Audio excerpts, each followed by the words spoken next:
Friends, ఈరోజు మనం ఒక సిస్టర్ వచ్చేసి మనకి నిన్న పెట్టిన వీడియోకి కామెంట్ చేశారు.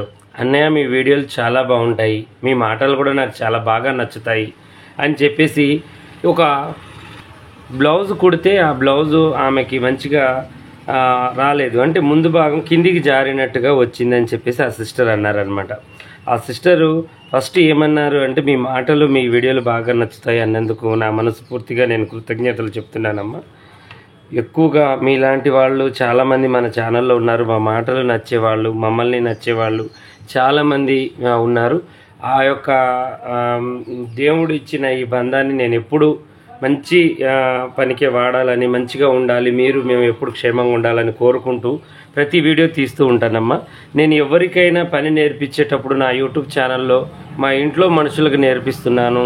వాళ్ళకి ఈ ప్రాబ్లం మళ్ళీ ఫేస్ చేయొద్దు, వాళ్ళు బయటికి వెళ్ళి ఎక్కడ కూడా చేయి చాపి పని అడగొద్దు, ఏదైనా నా ఛానల్లో దొరకాలి అనేదే నా తపన అనమాట. ప్రతి ఒక్కళ్ళకు కూడా నేను అదే చెప్తాను, ఫస్ట్ పని నేర్చుకోండి. పని ఏంటి అంటే చాలా ముఖ్యమైనది. టైం వేస్ట్ పనులు అస్సలు చేయొద్దు. నేను చాలామందిని చూశానండి, అనకూడదు, అంతా సిస్టర్ లాంటి వాళ్ళైనా వీళ్ళైనా నా సిస్టర్సే. కాకపోతే ఏంటి అంటే వ్యవహారాలకి, షాపింగ్లకి, పెళ్ళిళ్ళకి, పేరెంటాలకి అటు ఇటు పోవడం ఎక్కువ అనమాట. బాగా డబ్బులు ఖర్చు పెట్టడం, ప్రతిదీ కూడా ఆడంబరాలకు పోవడం.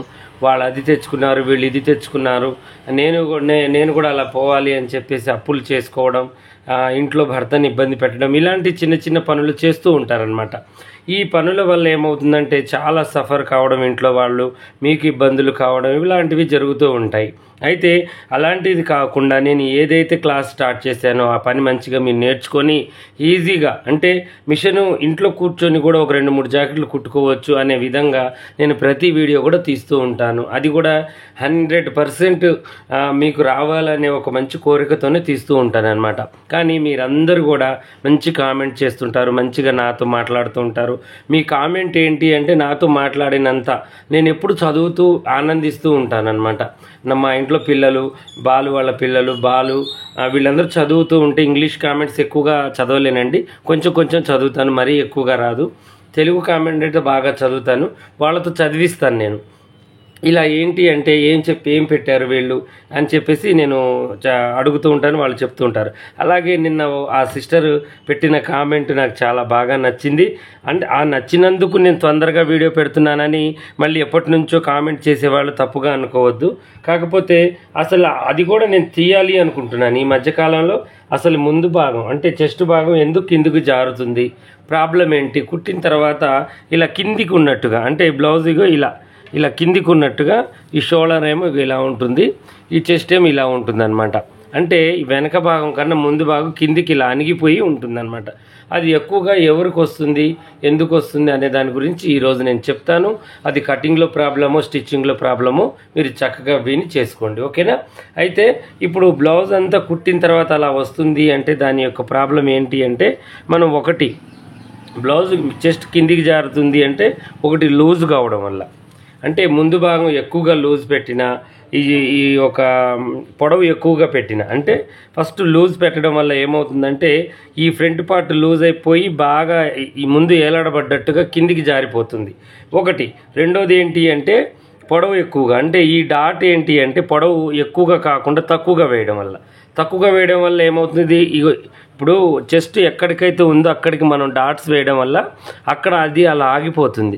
అలా కాకుండా మనం కిందికి వేసామనుకోండి, ఇప్పుడు ఇక్కడ ఉండాల్సిన చెస్ట్ ఇక్కడికి జారినట్టుగా గలీజ్గా కనబడుతుంది అనమాట. అందువల్ల మనం ఇది కూడా డాట్ వేసేటప్పుడు వాళ్ళకి పైనుంచి ఎంత ఉంది, మనకి ఇది మినిమం ఎంత ఉండాలి, ఎంత ఉంటే బాగుంటుంది అని చెప్పేసి మీరు లేడీసే కాబట్టి మాలాంటి వాళ్ళైతే ఈ కొలత తీసుకోలేము, మీరు తీసుకోవచ్చు. ఇప్పుడు ముందు చెస్ట్ భాగం ఇలా తీసుకోండి, చూడండి ఇలా 11 ఉంది, అంటే ఏమో 10 పెట్టాలో ఏమో, నేను 11 పెట్టాను అన్నట్టుగా ఆలోచన రావాలి మీకు. ఏమో 10 పెట్టాలి అంటే మనం ఏం చేయాలి, ఇక్కడ కొంచెం తగ్గించాలి, ఈ డాట్ కొంచెం పెంచాలి, అప్పుడు మనకి చెస్ట్ కిందికి జరగకుండా ఉంటుంది.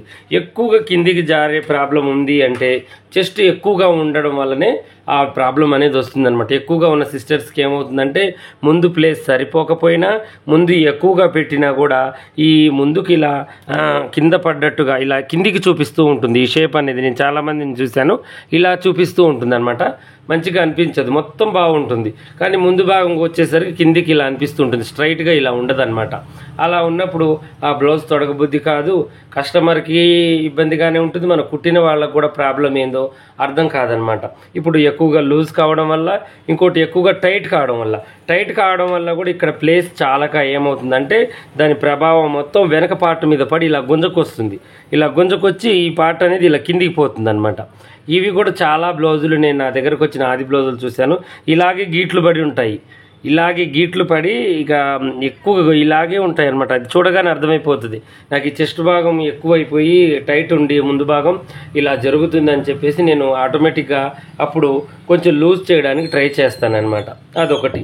ఇంకొకటి ఏంటి అంటే, మూడోది ఏంటి అంటే కప్పు పొడవు బాగా పెంచుతాం మనం. కప్పు చూడండి, ఇప్పుడు మినిమం ఎవరైనా కూడా ఇంతకుముందు 12.5, 13.5 తొడిగేవారు. కానీ ఇప్పుడు అలా కాదు. ఇప్పుడు ఏం చేస్తున్నారు, 15 తొడుగుతున్నారు, నెక్ కూడా కిందికి తొడుగుతున్నారు అనమాట. అలాంటి వాళ్ళకి ఏమవుతుందంటే బ్యాక్ పార్ట్ పెరిగినప్పుడు ఫ్రంట్ పార్ట్ పెంచాల్సి వస్తుంది. పెంచినప్పుడు ఏమవుతుంది మనకి, ఇప్పుడు తెలివి కళ్ళ వాళ్ళైతే బ్యాక్ పెంచి ఫ్రంట్ ఇప్పుడు ఇలా తగ్గించుకుంటారు. ఇప్పుడు ఇక్కడ నేను తగ్గించాను చూడండి, ఇలా తగ్గించుకుంటే ఫ్రంట్ స్టిఫ్గా ఉంటుంది, బ్యాక్ కూడా పెరిగిన ఫీలింగ్ ఉంటుంది. అలా కాకుండా బ్యాక్తో పాటు ఫ్రంట్ కూడా పెంచామనుకోండి, పెంచినప్పుడు ఏమవుతుంది, ఇక ఆటోమేటిక్గా అది కిందికి అవుతుంది. ఇప్పుడు ఫ్రంట్ పార్ట్ కిందికి అయిపోయి ఇక కిందికి వచ్చినట్టుగా అనిపిస్తుంది అనమాట. ఇలా 3 విధాలుగా దీని యొక్క ఇది అనేది ఉంటుంది. ఒకటి, కటింగ్ చేసుకునేటప్పుడే మనం ఏం చేయాలి అంటే బ్యాక్ పార్ట్ పెంచినప్పుడు బ్యాక్ పార్ట్ 16 ఉండొచ్చు, 15 ఉండొచ్చు, 14 ఉండొచ్చు. ఒకవేళ 13 ఉండి వాళ్ళు పొట్టిగా ఉండొచ్చు, అంటే వాళ్ళకి 13 ఎక్కువ, పొట్టిగా ఉన్న వాళ్ళకి, హైట్ తక్కువగా ఉన్న సిస్టర్స్కి, వాళ్ళకు కూడా మనం బ్యాక్ పార్ట్ పెంచినప్పుడు బ్యాక్తో పాటు ఫ్రంట్ కూడా పెంచితే ఈ చెస్ట్ భాగం కూడా కిందికి వస్తుంది. అప్పుడు డాట్స్ మీరు ఎప్పుడులాగానే వేస్తారు, పెంచారు మీరు మామూలుగానే వేశారు, అప్పుడు ఏమవుతుంది, ఇక్కడ ఉండాల్సిన డాట్స్ ఇక్కడ ఉన్నాయనుకోండి, ప్లేస్ అనేది మారిపోయి అప్పుడు ఏమవుతుందంటే చెస్ట్ కిందికి కనబడుతూ ఉంటుంది అనమాట. బరువు ఎక్కువ ఉండడం ఒకటి, ఇంకోటి ఎక్కువగా లూజ్ అయినా, టైట్ అయినా, కప్పు పొడవైనా, ఈ 4 టిప్స్ మీరు చూసుకున్నారనుకోండి, ఇక ఈ యొక్క ప్రాబ్లం అనేది రాదు. ఒకవేళ చెస్ట్ ఎక్కువగా ఉన్నది అన్న వాళ్ళకి కిందికి ఉంది అంటే మాత్రం అది టైట్ అయితే ఎక్కువగా ఉంటే కిందికి అవుతుంది. ఒకవేళ నార్మల్గా ఉండి మనం ఎక్కువగా చెస్ట్ లూజ్ పెట్టామనుకోండి బ్లౌజ్కి, అది కూడా కిందికి జారినట్టుగా ఉంటుంది. రెండోది. మూడోది ఏంటి అంటే, మనం కప్పు పొడవు పెంచినప్పుడు మనం ఏం చేస్తూ ఉంటాము, ముందు భాగం కూడా పెంచుతాము. అలాంటప్పుడు కూడా ఈ ప్రాబ్లం అనేది వస్తుందన్నమాట. ఇవి చిన్నవి మనం చూసుకొని పర్ఫెక్ట్గా కరెక్ట్గా ఈ కటింగ్లు చేసుకునేటప్పుడు ఫ్రంట్ పార్ట్ వీళ్ళది ఎంత ఉంది, బ్యాక్ పార్ట్ ఎంత ఉంది, ఇది నేను బ్యాక్ పెంచినప్పుడు ఫ్రంట్ కూడా పెంచితే ఇలా పడిపోతుందేమో అన్న ఆలోచన మనకు రావాలన్నమాట. ఇప్పుడు మనిషిని చూడగానే మనకు అర్థమైపోతుంది వీళ్ళకి చెస్ట్ భాగం ఎక్కువగా ఉందా, తక్కువగా ఉందా, వీళ్ళని ఏం చేయాలి, ఎలా మార్చాలి, ఎలా మారిస్తే బాగుంటుంది, ఇది మనకు తెలిసి ఉండాలన్నమాట. టైలర్గా మనం ముఖ్యంగా గుర్తుపట్టాల్సిన విషయం ఏంటి అంటే, ఈ బాడీని చూసి మనం కుట్టగలగాలన్నమాట. అలా కుడితేనే బ్లౌజులు అనేవి సెట్ అవుతాయి. ఇక తర్వాతకి ఏ రిమార్క్ రాకుండా కస్టమర్ మనల్ని ఏ మాట కూడా అనకుండా చక్కగా తీసుకెళ్తారు. వాళ్ళు వెళ్ళి ఇంకొక 10 మందికి చెప్పి మన దగ్గరికి పంపిస్తారనమాట. ఫలానా పాషా టైలర్, ఫలానా గీతా టైలర్, ఫలానా రాజు టైలర్ ఇలా కుట్టారు, బాగా కుట్టారు అంటే వేరే పేర్లతో చెప్తున్నాను, మంచిగా కుట్టారని చెప్పేసి ఇంకొక 10 మందికి ఒక దారి అవుతుంది మన షాప్ అనేది. ఇక ఇప్పుడైతే ఈ యొక్క ప్రాబ్లం సిస్టర్కి అర్థమయ్యే ఉంటుంది. నేను ఒక బ్లౌజ్ తీసుకుని ఎక్స్ప్లెయిన్ చేశాను, చాలా చక్కగా మీకు అర్థమయ్యే ఉంటుంది. ఇలాగే మరిన్ని మంచి వీడియోస్ కోసం మా ఛానల్ చూడండి. కొత్తగా చూసే వాళ్ళు సబ్స్క్రైబ్ చేసుకోండి. పాత వాళ్ళైనా కొత్త వాళ్ళైనా మీకు ఏదైనా డౌట్ ఉంటే కామెంట్లో అడగండి. ఎందుకంటే ఇప్పుడు ఈ సిస్టర్ అడగడం వల్లనే కదా నేను చేయాలి అనుకున్న వీడియో ఈ సిస్టర్ అడిగారు, చక్కగా నేను పెట్టాను. అంటే మీరు ఏం చేయాలనుకుంటున్నారో మాకేమర్థమైంది అన్నయ్య, మాకున్న డౌటే మేము అడుగుతాం కానీ అని మళ్ళీ మీరు ఇంకొక ప్రశ్న వేయొచ్చు. కానీ నేను అనేది ఏంటి అంటే, ఇక ఇప్పుడు మీరు అడిగిన ప్రాబ్లంలు నా దగ్గర ఉండవు ప్రస్తుతానికి. నేను క్రియేట్ చేయాలి, మళ్ళీ క్లాత్ తేవాలి, దాన్ని ఉతకాలి, హైరింగ్ చేయాలి, అప్పటికప్పుడు క్రియేట్ చేయాలి అనమాట. నేను ఎందుకంటే షాప్ నడిపేవాడిని కదమ్మా, ఓన్లీ యూట్యూబర్నే కాదు, నేను షాప్ కూడా నేను ఓన్గా నడుపుకుంటున్నాను. ఇది చూసుకోవాలి అది చూసుకోవాలంటే ఎలా ఉంటుంది, 2 పడవల మీద ప్రయాణం లాగా బ్యాలెన్స్గా నడుపుతున్నాను. అటు అడుగు వేయకుండా ఇటు అడుగు వేయకుండా. మీరు నాకేం చేయాలి అంటే సపోర్ట్ చేయాలి, కామెంట్ చేయాలి, లైక్ చేయాలి, షేర్ చేయాలి. ఎందుకు అంటే మీ ఇంట్లో ఇంట్లో అన్నయ్య ఒక యూట్యూబ్ నడుపుతున్నాడు, కష్టపడుతున్నాడు, అది కూడా మీకు పని నేర్పుతున్నాడు అంటే మీరు చేయగలిగింది ఏంటి, నాకు ఒక మంచి గిఫ్ట్ ఏదైనా ఇస్తున్నారు అంటే అది కామెంట్, లైక్, షేర్ మీ యొక్క స్టేటస్లో పెట్టుకోవడం. అంటే ఇప్పుడు మీ స్టేటస్లో నా ఛానల్ పెట్టారనుకోండి, మీ బంధుమిత్రులు ఎవరన్నా ఉన్నా కూడా, మీ స్నేహితులు ఎవరన్నా ఉన్నా కూడా, ఏదైనా టైలరింగ్ ఇంట్రెస్ట్ ఉన్న వాళ్ళు నా మాటలు వింటే చాలు, వాళ్ళు వెంటనే ఛానల్ని సబ్స్క్రైబ్ చేసుకుంటారు. ఆ పుణ్యం కూడా మీకే దక్కుతుంది. పనిదానం అనేది చాలా గొప్పదండి. అన్నదానం కన్నా, మంచినీళ్ళ దానం కన్నా, వస్త్రదానం కన్నా కూడా మనం పనిదానం చేయడం కూడా వాటికన్నా గొప్పమైన విలువ. ఎందుకంటే ఇవి ఇస్తే మనం కొన్ని రోజులే ఇవ్వగలుగుతాము, కానీ పని ఒకసారి ఇచ్చి చూస్తే వాళ్ళు కుట్టుకుంటే వాళ్ళ కాళ్ళ మీద వాళ్ళు నిలబడతారు, 10 మందికి ఆదర్శంగా నిలబడతారు. ఓకేనా?